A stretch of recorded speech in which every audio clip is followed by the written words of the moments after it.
আমি জানি যে আপনিও জানেন যে একটি জাতিকে ধ্বংস করে দেওয়ার জন্য তার শিক্ষা ব্যবস্থাকে ধ্বংস করে দেওয়াটাই সবচেয়ে ইজিয়েস্ট ওয়ে। এবং আপনি যখন শিক্ষা প্রতিমন্ত্রী ছিলেন তখন আমরা দেখেছিলাম যে পাশের হার অত্যন্ত কম ছিল, কিন্তু শিক্ষার মান অত্যন্ত ভালো ছিল। আর এখন আমরা দেখতে পাচ্ছি যে পাশের হার বা জিপিএ 5 এটি খুব অহরহ, এটি মানে খুব সহজলভ্য একটি বিষয় হয়ে গিয়েছে। এবং আমি যে সময় মাধ্যমিক পরীক্ষা দিয়েছিলাম সে সময় আপনি শিক্ষা প্রতিমন্ত্রী ছিলেন, এবং আমার মনে আছে যে সে সময় যারা মেধাবী ছাত্র ছিল তাদেরকে নিয়ে আপনারা একটা নৌ ভ্রমণের আয়োজন করেছিলেন, এবং সেই নৌ ভ্রমণে আমিও আমার সৌভাগ্য হয়েছিল অংশ নেয়ার। কিন্তু এখন এত এত জিপিএ 5, যদি একটা নৌ ভ্রমণ করা হয় তাহলে ওই লঞ্চে এত ছাত্রের জায়গা হবে না, এই পরিমাণ জিপিএ 5 এখন দেওয়া হচ্ছে। তো আমার প্রশ্ন হচ্ছে, এই যে গণহারে পাস বা গণহারে জিপিএ 5 দিয়ে যে একটি প্রজন্ম তৈরি করা হচ্ছে, এই প্রজন্মটি আসলে সরকার হয়তো দেখাতে পারে যে ইন টার্মস অফ স্ট্যাটিস্টিক্স যে হ্যাঁ খুব ভালো একটি শিক্ষার ক্ষেত্রে তারা সফলতা দেখাচ্ছে, কিন্তু এটা তো আমাদের জাতিটাকে তো তারা পঙ্গু করে দিচ্ছে। তো এই বিষয়টা নিয়ে আমি আপনার মূল্যায়ন জানতে চাই। ধন্যবাদ আপনাকে। আপনার এই জিপিএ 5 এর ওজনে বাংলাদেশই ডুবে যাচ্ছে, শুধু জাহাজ না, এত বড় জাহাজ বাংলাদেশে নেই যে জিপিএ 5 নিয়ে আর নিয়ে যেতে পারবো। নকলের ডেট অফ বার্থ যদি কাউকে জিজ্ঞেস করে তাহলে বলা হয় 1972। এই নকল জন্ম হয়েছিল বাংলাদেশে 1971 সালের 9 মাসে। স্কুল কলেজ বিশ্ববিদ্যালয় বন্ধ হওয়ার কারণে পরীক্ষা লেখাপড়া হয়নি, তখন তারা এই 1972 সালে এসে অটো প্রমোশন আর কন্ডেন্স সিলেবাসে পরীক্ষা নেওয়ার ব্যবস্থা করেছিল। সেই যে অটো সিলেবাস এবং কন্ডেন্স অটো পাস এবং কন্ডেন্স সিলেবাসে যে পরীক্ষা, সেই যে লেখাপড়ার ধস নেমেছিল, কয় যুগ পরে আমরা সেই জায়গায় অনেকটা আমরা দাঁড়াতে পেরেছিলাম নিজ পায়ে। এখন দেখুন, এরপরে তারা এই লাস্ট এসএসসি এইচএসসি তে পরীক্ষা নিল, 3টি বিষয়ে পরীক্ষা নেওয়া হবে, এবং কি বিষয়গুলো? ঐচ্ছিক বিষয় শুধু।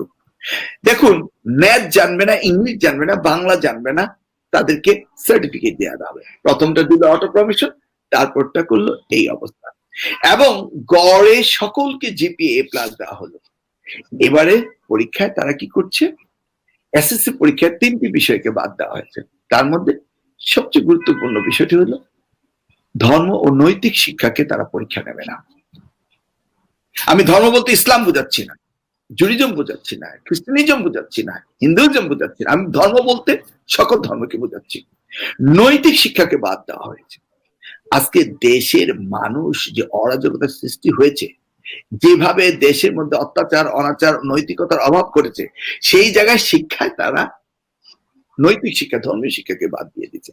অর্থাৎ সুপরিকল্পিত ভাবে 1972 সালে নকলকে জন্ম দিয়ে বাংলাদেশের শিক্ষা ব্যবস্থাকে যেভাবে ভেঙে ফেলে দেওয়া হয়েছিল, ঠিক তারই পুনরাবৃত্তি আবার হচ্ছে। দেখুন, কয়েকদিন আগে পত্রিকা আসলো, চাঁদপুর একটি বিশ্ববিদ্যালয় হবে, বিজ্ঞান ও প্রযুক্তি বিশ্ববিদ্যালয়। সেটা হচ্ছে কোথায়? যেখানে নদী শাসন করা সম্ভব নয়, সেই মেঘনার পারে, মেঘনা থেকে 300 মিটার দূরে এই বিশ্ববিদ্যালয় করা হয়। ডিসি নিজে বলেছেন সেখানে ঊর্ধ্বে 160 কোটি টাকা জমি অধিগ্রহণের জন্য লাগে, এবং বর্তমান মন্ত্রীর আত্মীয় স্বজনরা সেখানে তারা এমন ভাবে কারসাজি করেছে। 2019 সালে বিল পাস হয়েছে, 2020 সালে এসে তারা জমি অধিগ্রহণ করার আগে 10 টাকার জমি 100 টাকা করে রেজিস্ট্রি করে সেই জমির মূল্য হয়ে দাঁড়িয়েছে 500 কোটি টাকা। কিভাবে দেশের টাকা লুট করছে একবার চিন্তা করে দেখুন। আমি আমার কোচুয়া পলিটেকনিক ইনস্টিটিউট করেছি, সেখানে একটি জায়গার জন্য 60 লক্ষ টাকা বলেছিলাম, দেয়নি। আমরা সেই তার পরিবর্তে তার পাশের জায়গাটি আমরা নিয়েছিলাম সরকারি রেটে 11 লক্ষ টাকা দিয়ে।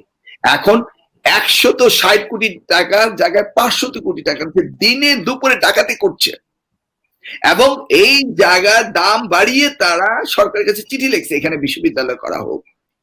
এইভাবে তারা অনৈতিক কাজ করে চলছে দিনে দুপুরে, এবং কাউকে তোয়াক্কা করছে না, সকলেই জানে, এবং কোনো কথাবার্তা বলছে না। আপনি বললেন সারা বাংলাদেশের জিপিএদেরকে নৌ ভ্রমণে নেওয়া সম্ভব নয়। দেখুন, 1981 সালের 17ই জানুয়ারি আমরা গিয়েছিলাম। মান্না ভাই সেই সময় তুখুর ছাত্র নেতা ছিলেন, ডাকসুর ভিপি ছিলেন, একবার না দ্বিতীয়বারে ভিপি ছিলেন। তো সেই সময় আমরা হিজবুল বাহারে গিয়েছিলাম, শহীদ রাষ্ট্রপতি জিয়া রহমান গিয়েছিলেন। এদেশের মেধাবী সকল গোত্র থেকে শিক্ষক, ছাত্র, সকল সেক্টর থেকে নিয়েছিলেন। সেখানে তিনি আমাদেরকে সেই বঙ্গোপসাগরের এই নীল জলরাশির মধ্যে নিয়ে তিনি আমাদেরকে দেখিয়েছিলেন এই জলের নিচে রয়েছে খনিজ সম্পদ, মৎস্য সম্পদ, উদ্ভিদ সম্পদ, এগুলি সব তিনি আমাদেরকে দেখিয়েছিলেন। সেখানে প্রত্যেকটি বিষয়ে স্পেশালিস্টরা এই নদীতে যে সমুদ্রের গহ্বরে যে রিসার্চ করছে সেগুলো আমাদেরকে দেখিয়েছিলেন। তিনি প্রথম এই হিজবুল বাহারে নিয়ে আগামী দিনের ভবিষ্যৎ নাগরিকদের তিনি বলেছিলেন সেদিন, এই হিজবুল বাহারটি যদি বাংলাদেশ হয়, কারণ সেখানে সব শ্রেণীর মেধাবীরা ছিলেন, শিক্ষক বলুন, প্রফেসর বলুন, আর্টিস্ট বলুন, গায়ক বলুন, সায়েন্টিস্ট বলুন, লেখক বলুন, রাজনীতিবিদ বলুন, সকলকে নিয়ে গিয়েছিলেন তিনি। সেজন্য এই জাহাজটি যদি বাংলাদেশ হয়, আমি তার ক্যাপ্টেন। তিনি সেদিন দেখিয়েছিলেন যে বাংলাদেশের সীমানা তার ডাবল হবে, অর্থাৎ ব্লু ইকোনমির কথা শহীদ রাষ্ট্রপতি জিয়া রহমান 1981 সালের 17ই জানুয়ারি বলেছিলেন। আজকে আমাদের বাংলাদেশের সীমানা বেড়েছে, আমরা আজকে ব্লু ইকোনমির কথা শুনছি, কিন্তু সেই জায়গায় গভর্নমেন্টের কোনো ইনভেস্টমেন্ট নেই। বরঞ্চ আমাদের সমুদ্র সীমানা করতে গিয়ে আমাদেরকে একটি ল্যান্ডলক কান্ট্রি বানিয়ে দেওয়া হচ্ছে।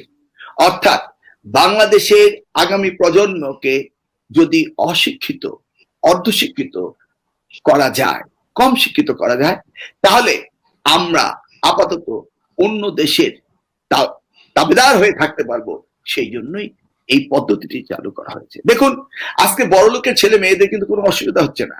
পাশের দেশ হাব লেখাপড়ার জন্য ইন্ডিয়াতে তাদের বাচ্চাদের পড়ানো হচ্ছে। যদি সেখানে না পারে, কেউ মালয়েশিয়া পড়াচ্ছেন, কেউ অস্ট্রেলিয়া পড়াচ্ছেন, কেউ আমেরিকা, কেউ ইউরোপে পড়াচ্ছেন। কিন্তু মূলত আমাদের শিক্ষার যে মেইন স্রোতটা, সেটা আজকে পার্শ্ববর্তী দেশে চলে গিয়েছে। অতএব ইন্টেনশনালি আমাদের শিক্ষাকে ধ্বংস করা হচ্ছে। আজকে দেখুন, যুক্তরাষ্ট্রে ব্রেইন ড্রেইন রয়েছে, মেধাবীদেরকে সেখানে তারা আশ্রয় প্রশ্রয় দিয়ে তারা দেশকে তৈরি করার চেষ্টা করছে। আজকে আমাদের দেশে মেধাবীরা সকলেই চলে যাচ্ছে, কারণ GPA plus GPA plus GPA plus শতভাগ পাস করিয়ে দিচ্ছে। এই যে রেজাল্টের এই এবার তো 99% পাস করেছে, কেন ভাই এই 1% কে ফেল করানো হলো? এর কোনো যৌক্তিক কারণ আমি খুঁজে পাই না। আর 2-4 জন যাদেরকে জিপিএ প্লাস দেওয়া না, তাদেরও আমি কোনো যৌক্তিক কারণ খুঁজে পাই না জিপিএ কেন দেওয়া হচ্ছে না। এই রাষ্ট্রটি একটি অশিক্ষিত জাতি গঠন করার জন্য, ভবিষ্যৎ প্রজন্মের বাংলাদেশ জন্য অশিক্ষিত হয় সেই চেষ্টা চালিয়ে যাচ্ছে। সেই জন্যই লেখাপড়ায় তারা ধস নামাচ্ছে এবং সুপরিকল্পিতভাবে তারা এই কাজটি করছে।